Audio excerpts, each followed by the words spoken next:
Hey guys, welcome back to the channel. This is how can I remove domain from Squarespace.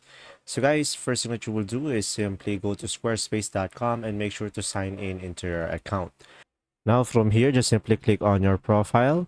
And after that, go to the account dashboard. And now from here, just simply go to the domains at the top over here, guys. And you should be able to see your domain. And after that, just simply go ahead and click on it, guys. And after that, just simply go to manage domain settings. And now it will redirect you to another tab. And after that, guys, as you can see down below, you should be able to see here, disconnect domain. So just simply click on disconnect domain. And after that, a pop-up will show up if you are sure you are disconnecting this domain. So I'm just going to click on disconnect. And after that, you should be able to remove it.